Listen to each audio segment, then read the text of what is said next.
So I've had some feedback about the podcast, and the feedback has been that they like the podcast, but that I've never really explained who I am, and they thought that that would be useful. So today I thought I would do an episode just giving a bit of background about me, which I hope will put a little bit about what I'm talking about into context. And I had this feedback a while ago, and I've been trying to write this episode for ages because it's actually really hard to summarize your whole self as a person without just saying I'm 35 years old or I'm from Glasgow, but that doesn't really explain much about a person.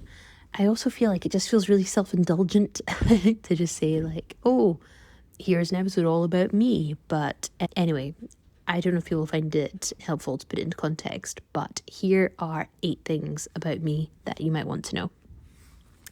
So, number 1, I am currently reading a dictionary. It's called Troublesome Words by Bill Bryson, and it explains all those words in English that everyone gets wrong, like the difference between affect and effect. I think that one fact probably says a lot about me. It's really good. I really recommend it. I love to read, but since having kids, I've probably read about 15 books in the last 3.5, 4 years. I've gotten into a really bad habit of scrolling on Instagram or TikTok before bed, whereas before I would always read a book for 20 minutes, 30 minutes, and I've done that since I was a kid. So I've read about 15 books, and the majority of those recently were the Court of Thorns and Roses books, which a friend recommended. And I was so skeptical because I've never read fantasy, and I was like, okay, fairies, not sure. But I got completely hooked, and I read them all, and then I read the Throne of Glass series. So yeah, do I have any other fellow Sarah J Maas fans on here? I'm Team Cassian, by the way. Let me know, whose team are you on? Okay, number 2. I have this deep desire to be creative. I constantly want to have a hobby like drawing or painting or pottery making. And I'm always so impressed when I see people who have the ability to make or create things like that. Unfortunately, I do not have an artistic bone in my body. I can see something in my head, and if I try to create it, it just comes out like a stick man. I'm just completely rubbish. I get around this by doing paint by numbers because it doesn't actually require any talent. I'm not even that good at staying in the lines, but I find it really relaxing. But finding the time to do it is again another problem. And it usually takes me about 6 months to complete one. But yeah, that's something I like to do. Number 3, I was so scared to publish this podcast. And I mean the whole thing, the whole 10,000 Steps with Baby. I had to record my first couple of episodes about 5 times because I was so nervous. My voice was shaking the whole time. Once I published it, I was terrified anyone would actually listen to it. It took me a couple of weeks and lots of pressure from my husband before I told even my best friends about it. And you know what the internet can be like. I just thought that there might be people commenting on it, like, oh, this is rubbish, or you're a terrible mum. And I still worry that people are laughing at me sort of behind my back. And sometimes I just get this overwhelming urge, I just think, oh, this is so embarrassing, just go and delete the whole thing. I think it's really hard to put yourself out there, but I'm also proud of myself for trying something and being brave and actually following through instead of just being all talk and saying, oh, well, I could make a podcast. Yeah, I've actually done it this time. So I'm proud of myself. But yeah, every single time I just get super anxious and worried about it. Number 4, another podcast one. I check the app that tells me about podcast listeners every day. On a day when I publish an episode, I probably check it every hour. I have tiny numbers, by the way. It's not a big podcast, but I get a massive thrill whenever I see someone else has listened. And my favourite analytic that I get is how many countries this podcast has been listened in. And at the moment, it is 27. It's been listened to in every continent in the world apart from Antarctica. Palestine, Uzbekistan, El Salvador, Uganda, Denmark, Libya. I just think that it's amazing that there's people in all these different countries from different backgrounds and cultures and religions, and we are all very likely having a really similar motherhood or parenthood experience of baby not sleeping or falling out with your husband or being worried about your kids when they're sick. I think it's just a really nice feeling that there's women all over the world who are just having the same experience. I find that like really comforting in some way. Number 5. Okay, I'll make this one the last one about the podcast, but quite a few people have asked if I make money from this, and the answer is absolutely not. You need to have a lot of followers or listeners, like tens of thousands, if not hundreds of thousands, to make money. I'm nowhere near that.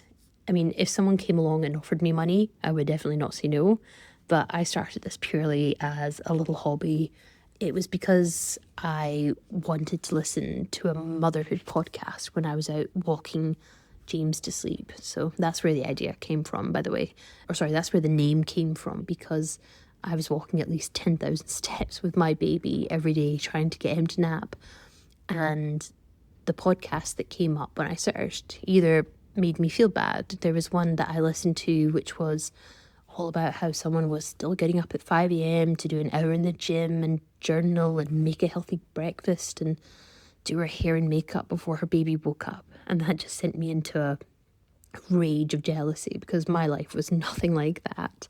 Or there were the ones where it was celebrities talking about being parents, and I kind of just wanted to listen to someone normal talk, not about anything exciting. My sleep-deprived brain didn't want or need that, but more just about all the mundane, aggravating, funny, sweet moments of just being an average parent.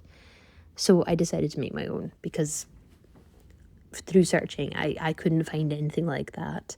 And my hope all along is that someone might listen when they're walking along and think, oh good, someone else found that really hard too, or okay, I'm not the only one who thinks that. So I seriously doubt I'll make millions or even 5 pence. I don't have clickbait titles about what billionaires never do before 7 a.m. or whatever, but maybe someone will find this interesting or helpful or supportive, and that would be enough. Or maybe no one does, but I've still had a good time and enjoyed myself doing it. So, number 6, I love my job. I am an infectious disease and microbiology trainee doctor, so I qualified as a medical doctor in 2014 from Dundee University.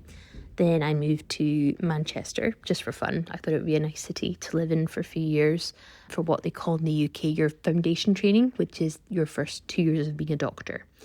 And it was there that I met my husband, Jack. And he is from Nottingham, and he had also just moved to Manchester after finishing university. And fun fact, the first 3 times I met Jack, I thought he was my gay colleague's boyfriend. So I didn't really notice him.